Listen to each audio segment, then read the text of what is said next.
भाई भाई भाई भाई, जय द्वारकाधीश जय द्वारकाधीश। यस्टरडे नाइट मैंने देखी है मूवी लालो। कैसी है मूवी? बेसिकली क्या कहने का प्रयास करती है लालो मूवी? आइए हम बात करते हैं, इस वीडियो में चर्चा करते हैं। इस वीडियो में मैं रेटिंग नहीं देने वाला, जबकि एक्सपीरियंस शेयर करने वाला हूँ, मेरे किस तरीके का एक्सपीरियंस रहा।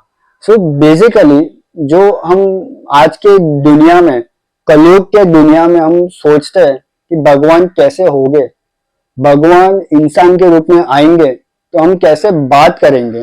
भगवान जब मतलब अपने भक्त की पीड़ा को देखते हैं, वो तो पहले प्रयास करते हैं कि भक्त जो है अपनी तरफ से पूरी ईमानदारी के साथ, सच्चाई के साथ जो है अपना काम करे और प्रभु का स्मरण करे।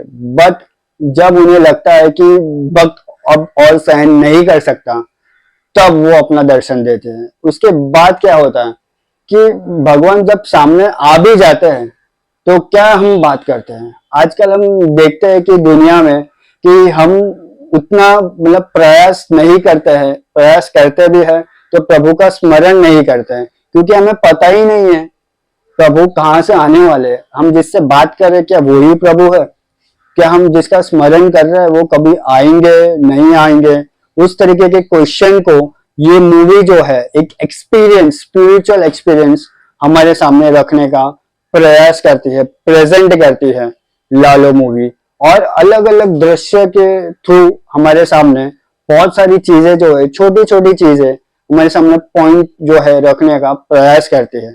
लालो एक वन ऑफ द एक्सपीरियंस मैं कहूंगा, स्पिरिचुअल डिवाइन एक्सपीरियंस, जिसे हम कहते हैं कभी कभी के हम कभी सोच में पड़ जाते हैं कि हम जो कर रहे हैं वो सही है गलत है, भगवान के द्वार में वो पहुंच रहा है कि नहीं।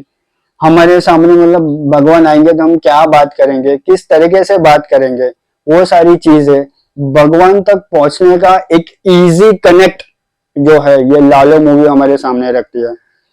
हम कोई भी चीज में, कोई भी खराब परिस्थिति में सुसाइड करना या मर जाना ये कोई सॉल्यूशन नहीं है। कोई भी चीज को करते वक्त प्रभु का स्मरण करना, यही ये लालो मूवी जो हमारे सामने रखने का प्रयास करती है। जिस तरीके से मूवी स्टार्ट होती है, इसके जो गाने हैं, मनोरथ जीव जो गाना है, फिर काना तारी रे, मतलब जो एक भक्त एकदम अंदर से पीट रहा है, एकदम अंदर से रो रहा है, अपनी जो व्यथा है भगवान के समक्ष जब वो रखता है इंटरवल पॉइंट पे, जब हमें पता है कि सूरज गोस्वामी जो है भगवान कृष्ण का कैरेक्टर प्ले कर रहा है, हमें पता है, फिर भी जब वो इंटरवल सीक्वेंस हमारे सामने आता है हम अपने आप रो देते हैं, आंसू अपने आप आ जाते हैं, क्योंकि जो सीक्वेंस जिस पॉइंट पे, इंटरवल पॉइंट पे हमारे सामने वो प्रेजेंट होता है, बहुत ही खूबसूरत तरीके से लिखा गया है, खूबसूरत तरीके से बनाया गया है। अगर आप गुजराती हो तो मस्ट वॉच मूवी है लालो। एक स्पिरिचुअल एक्सपीरियंस आपको कनेक्ट करवाती है भगवान के साथ। छोटी छोटी चीजें, भगवान को क्या चाहिए? भगवान को बहुत बड़ी चीज नहीं चाहिए। आप मेहनत करो, भगवान का स्मरण करो, अपने आप भगवान आपके अंदर है। ऐसा नहीं कि कहीं पे खोजने की जरूरत है, नहीं, अपने आप करो, मेहनत करो, अपने अंदर ही भगवान है। वो चीज ये जो लालो मूवी है कनेक्ट करने का प्रयास करती है। फर्स्ट हाफ जहाँ पे करण जोशी जो है लालो अपनी लाइफ की व्यथा हमारे सामने रख रहे हैं, उनकी लाइफ उथल पुथल हो चुकी है, वाइफ से झगड़ा है, फैमिली से झगड़ा है, फैमिली से दुश्मनी है, बहुत सारी चीजें हैं।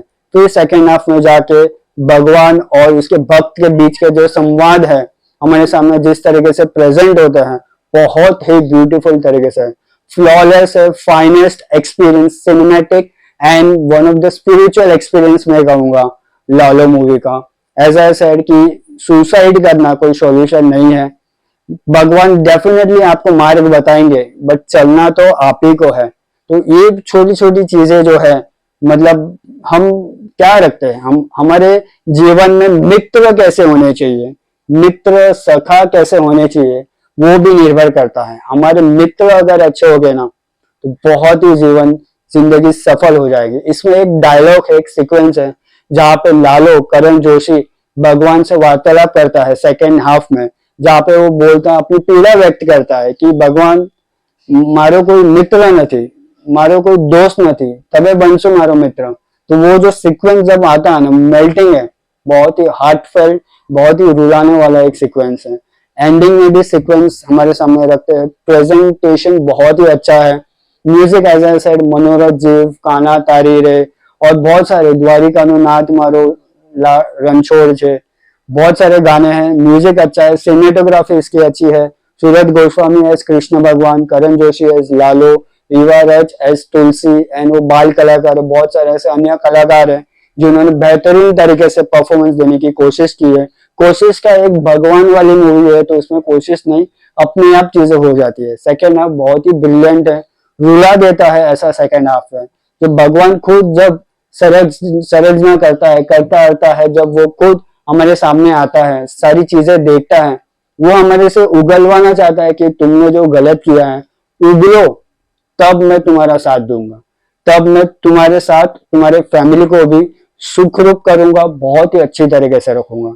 बहुत ही अच्छी तरीके से प्रेजेंटेशन है इस मूवी का। अगर आप गुजराती नहीं भी हो तो डेफिनेटली ये मूवी आपको देखनी चाहिए, क्योंकि 28 नवंबर को ये मूवी हिंदी में भी आ रही है, आप देख सकते हैं। ओवरऑल मैं कहूंगा मेरे लिए तो एक ब्यूटीफुल एक्सपीरियंस था लालो मूवी थिएटर में देखना फैमिली के साथ। हाईएस्ट ग्रोसिंग मूवी बन चुकी है गुजराती में। अगर आपने अभी तक नहीं देखी है तो आप भी देख सकते हैं, सिनेमा घर में ऑलरेडी मौजूद है, हिंदी में भी आ रही है। ये मूवी का परफॉर्मेंस, मूवी का म्यूजिक, मूवी का डायरेक्शन अंकित सराय जो जिन्होंने डायरेक्ट नहीं किया है, हमारे सामने इस तरीके के प्रेजेंटेशन को रखा है कि ये लोग यही चीजें होती है, इस तरीके से ही होती है। तो ये चीज हम जो एक्सेप्ट करते हैं, भगवान जब अपनी चीजें हम भक्त के सामने रखता है और भक्त उसे आसानी से एक्सेप्ट कर लेता है, तो ऑटोमेटिकली 100% हमारा काम जो है सफल हो जाता है। बहुत ही बेखूबी तरीके से यहाँ पे अंकित सराय ने एज ए डायरेक्टर काम किया है। एडिटिंग शार्प है, बहुत ब्यूटीफुल छोटे छोटे इंस्टेंसेस यहाँ पे बताया सेकेंड हाफ में, बहुत ही मजबूत लगता है, स्ट्रॉन्ग है। एंड ऑफ कोर्स इसकी सिनेमेटोग्राफी अच्छी है। सो ओवरऑल बहुत ही अच्छा एक्सपीरियंस था। मैं रेटिंग नहीं दूंगा, एक्सपीरियंस मैंने शेयर किया है। Thank you.